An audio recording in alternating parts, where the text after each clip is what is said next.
Welcome to Mr. Sleeter's neighborhood. Come with me down the path of discovery while I talk with several industry leaders and innovators who are changing the state of the art in accounting technology. So welcome to the neighborhood, Sridhar Vembu and Raju Vegesna. Thank you for having us. Thank you. You guys are the first time I've ever had two in my neighborhood, so I appreciate you joining me here today. You guys hold a special place in my world, my neighborhood here. Thank you. Because of what you've achieved. So we're going to get into what you've achieved, but your company is Zoho Corporation, and Zoho CRM is your product, and we've been watching the company for a long time, and by doing that, I've gotten to know you a lot. And you've got a product called Zoho Books as well, which is accounting, which is more in the area that we do a lot. So I'm not really going to talk too much about the products today because we don't have time. But I thought the audience really should know about you, what I know, some of how you started this whole thing, some of the background and history of your own lives, and then what you're doing that our people can learn from that has created such great success. So I'm going to start with you. So Sridhar, we met and you told me your story about kind of growing up in India, and I just wanted you to kind of talk to us a little bit about how is it that you've come all the way to, now you get this big corporation, but you started off just in India. So tell me a little bit about that journey. So I was born in a really modest middle-class family in India. My parents were light years away from business world. I mean, they never thought of this. There was not ever a conversation topic of business wasn't in anybody's mind. Light years away from business. So they had no business in their background. I see. Okay. Really no real business background. And I actually came for graduate school to the US. So I came to study. And I got a PhD from Princeton University. And at that time, I was really thinking I was going to really teach and do research. I was going to become a faculty member. You were a teacher at heart. Exactly. As am I. Okay. And that was my mission in life at that time. Right. If you met me in '93, I was all set. That was my path, all of that. Right. And then things changed. I felt somehow, suddenly it started misgiving. Maybe I didn't want to be doing this. I don't know. I felt this, maybe I didn't like the research. At that point, I wasn't enjoying it. Yeah. The fact that I had to be doing it for the rest of my life didn't seem that appealing. At that point, I said, okay, I'll go get a private sector job. Go get a real job. Real job, as I say, right? Stop teaching, right? Teaching and research is too theoretical. Then I ended up in Qualcomm in San Diego. Oh, yeah.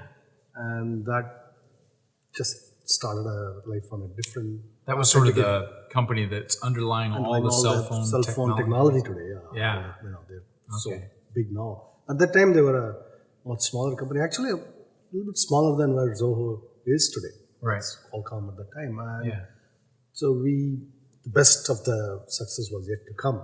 Right. It was really up and coming company. And I was there 2 years. I got into software there as doing other things, but I got into software there. And then my brother also was there in Qualcomm, and we talked about we have to do something back at home in India. I see. And we thought software is what we should do. So he wanted you to go back to India. We were talking about this. There? Yes, we were talking about this.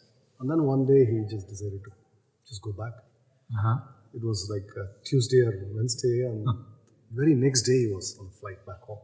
Wow. It was that rapid. Really. He just decided to jump up and just go back home. And so he was on a flight back home, and that's how that whole adventure started in software. We had no idea what we were planning to be doing. There was no thought of any particular product, nothing. And then slowly we just figured out. I then left my job, moved to Silicon Valley. This was in '96. I see.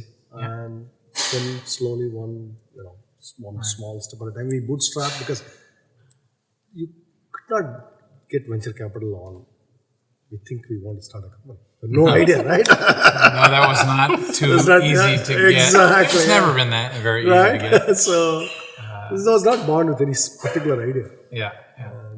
We found our mission as we went along. Right. And we started doing more and more. So you didn't start with some big grand plan. You didn't start with I can't wait to develop the best CRM on the planet. You didn't. You just wanted. I actually, at that time, I didn't even know what a CRM was. So. Yeah. Well, I guess not many of us did that long ago. In the 90s, it wasn't really a term yet. Even when we started using CRM for our own company, I had no idea that we would actually be in the market later.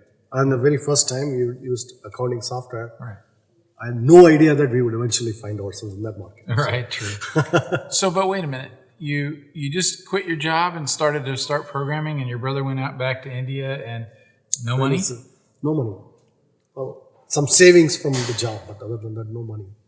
Wow. So you live frugally and you just try to, I would say, well, this month's goal is put food on the table. Right? That's right. So we kept the wallet. Pay this month's rent. And so that's how the steadily evolves, very slowly. Well, and later I'm going to come back to the whole funding a startup, which many people are trying to figure out how to start businesses today, and a key thing is about money. But we're going to keep going on this. So you began to do more sort of development of products that interested you, but not really a particular plan. No plan. Actually, it so happened that one of my friends, Tony, he had a small product. He had coded at home, essentially, and he needed help with it. Okay. So, coding help or like well, he actually the marketing helper. Yeah. He's a programmer. And he said, "Could you help me market this?" Right. I was in Silicon Valley, and I don't know any marketing or sales. But then he didn't know either, so it's like I am the expert now, right? So I just became anybody who knows a little bit more is the expert. Yeah, expert. So. Yeah, if you both don't know, then whoever thinks he knows a little bit more is the expert. So that's right. So I went and actually made up a business card. Called myself VP of Marketing and Business Development. And started calling around people and meeting. And to my surprise, we could make some sales. People bought our little product we had at the time. And this was before you met Raju? No, Raju came later. So a little bit later. Before. It was 97. Raju joined us in 2000, actually. In 2000, okay. And we had grown to maybe about 40, 50 people by then. We had this one product line that was being sold to this. The domain was totally different. We were selling the printer vendors, the switch vendors, software, to manage those equipment. And products to manage sort of IT back-end stuff. Switches, printers, all of it. Printers were the special things. We sold it to the printer vendors first. So printers hold a special place for me. Me too. I go all the way back to my Adobe days and before that, where somehow getting the printers to work was always my job. So we sold software for, things like getting how much ink is there in that printer. What's the paper status? Is there a paper jam? I got it. It will send an alert through our software. Neat. Paper jam. Things like that. So little utility, I'm going to call that utility-like things that people got value from, but wasn't the vendors actually, in this case, the printer vendors would want to bundle this software with their printers. Right. So the value is indirect because end users didn't have to pay for it. Right. But the printer vendors wanted to bundle these utilities, and they didn't want to write the software, so they relied on a third party like us to build it. So what you're describing to me is you found little problems, not huge problems. Exactly. You figured out how to solve little problems. You figured out how to market that to people with lots of money, like printer companies. More money than we had, so that's all that matters. That's right. And I think that's an important thing for people to think about. When you're starting a business, you don't have to have it all figured out. No, but you ought to have a pretty good idea of a problem that exists that's worth solving. Preferably a small problem. I would say that, I'm biased, I guess.